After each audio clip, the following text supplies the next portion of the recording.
Big Dreamers, it's Eva Cartman, the host of the Dream Big podcast show, the place to go to learn, laugh, and grow. In this week's episode, I want to share with you why you should not always take no for an answer, and how I managed to ride go-karts this past weekend even when the operator told me I was too short to ride and refused to sell my dad a ticket.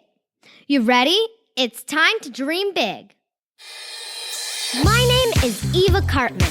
I'm part of a squad of super kids that are here to change the world. We don't believe you need to be adults to have big goals and start working towards your dreams. We believe age is just a number, and you're never too young to make a difference. We may be young, but we are not naive.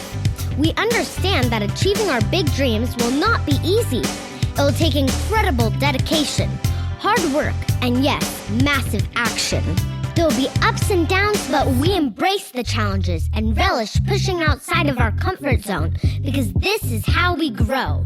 They may not teach us these concepts in our school textbooks, but we are smart enough to know that the tools and tactics to achieve our big dreams are out there, and we are willing to do the work to seek out these skills and master them because we know that our future depends on it. We are the Big Dreamers, and it's time to dream big. Lake Arrowhead is a beautiful mountain town just a few hours outside of Los Angeles. One of our closest friends, Jackie and Chirs, have a cabin there and invited our family many times to spend the weekend in Arrowhead and graciously welcomed us into their home. We went last December during the holiday season. Arrowhead has a picturesque village with shops and restaurants, which they transform for the holidays with beautiful holiday decorations, and of course, Santa visits, so the kiddos can get their photos with Santa. Inside the village, there's a small park called Lollipop Park, which has a carousel, bumper cars, and go-karts. In December, I just managed to meet the height requirement to ride the go-karts, and it was an absolute blast. I was able to ride my own go-kart, and my mom was in another, and it was a thrill to be driving on my own for the very first time. It was definitely a highlight of the trip. So when my parents told me that Jackie and Chirs had invited us back to the cabin this summer, the first thing I said was, "Can we go on the go-karts again?" My parents said sure. Of course, I was so excited when we arrived in Arrowhead, and the next morning we headed straight to the village. Now, given that the last time I had been able to ride on my own, I did not even think about the possibility that I could not ride this time. It had been over 8 months, so if anything, I was a little taller than I was last December. But when my dad and I got to the front of the line to purchase the tickets, the cashier checked my height and said I was not tall enough. I was right on the cutoff line, but unfortunately, she was being super strict, and despite explaining that I had been to the exact same park before, 8 months ago, and rode the go-kart, she was not going to budge.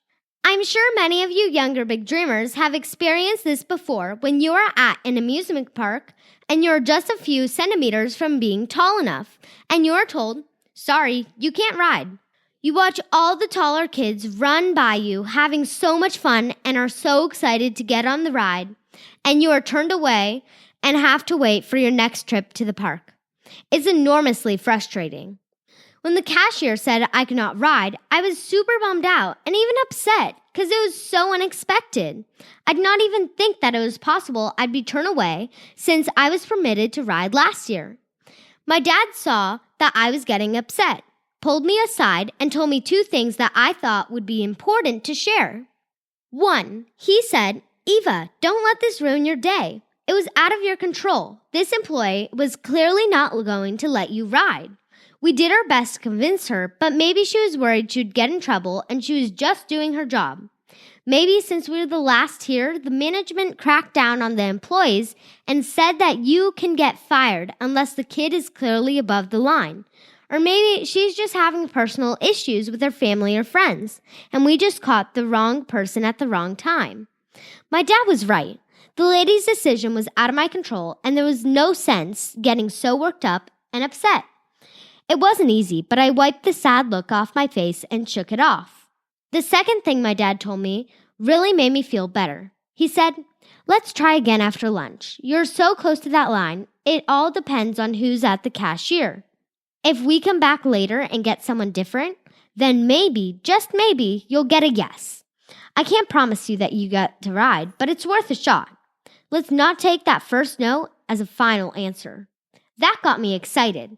We headed on over to lunch, and an hour later, after enjoying a nice meal overlooking the lake, it was time to give it another shot. In case it was the same person at the cashier, I put on a hat, hoping she would not recognize me. My dad told me when we get to the front of the line, he was just going to say, 2 tickets for the go-kart, please, and that we would walk up with confidence and the mindset that we would get a yes. As we approached the park, I noticed that the lady who was previously at the cashier was now working the bumper cars. That was a great sign because it meant we would be dealing with a new and hopefully more reasonable cashier. So when we got to the front of the line, my dad confidently asked for 2 tickets. The cashier did say he had to measure me, so I stood next to the measuring stick, and with the hat, I was again right at the line. As he was measuring me, my dad mentioned that we had been to the park in December and I had been able to ride. The cashier said that they had recently cracked down on the height requirement, but since I was right on the line and had been able to ride before, he would sell us the tickets so long as one of the employees on the track confirmed that my legs were long enough to reach the pedals. We agreed that it was totally reasonable, and I went outside to be measured in the go-kart.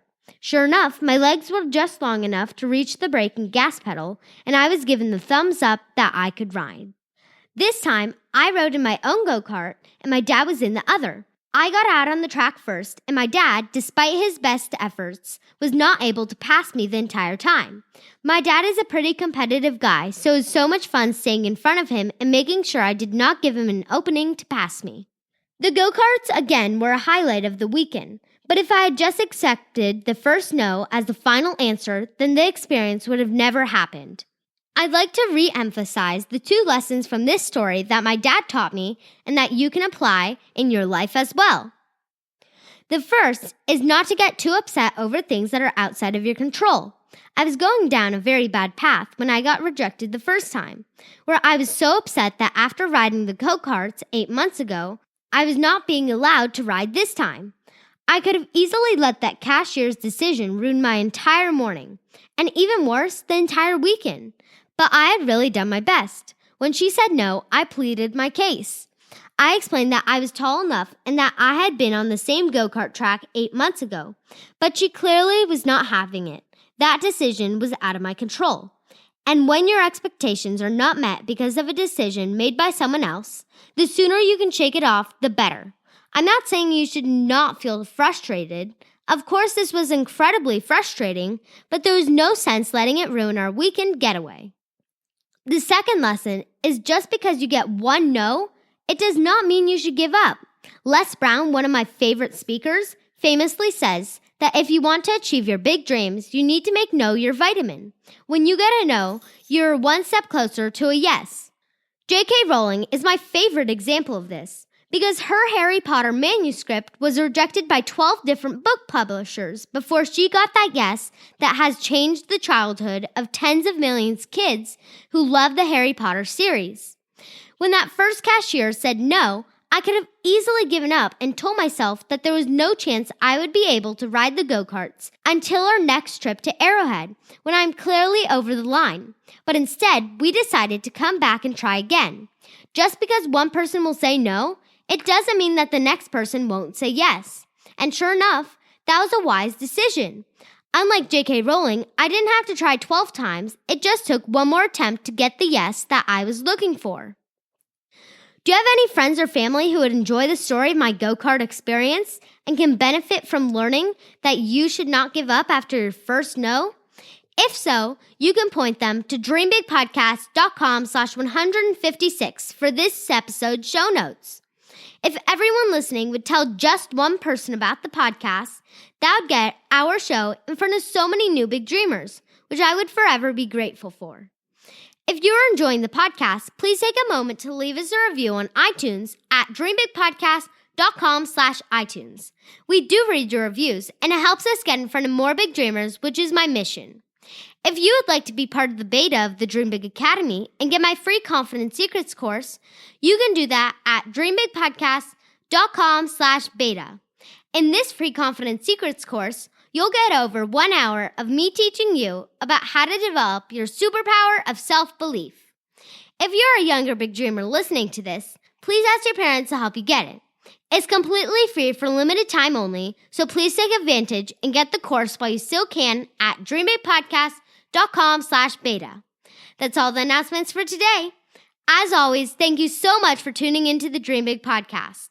This is Eva Carpin reminding you that you have unlimited potential. Your dreams are not optional, you need to make them essential. So take massive action to turn those big dreams into reality. Live with passion the way life was meant to be. I'll see you next episode. Bye!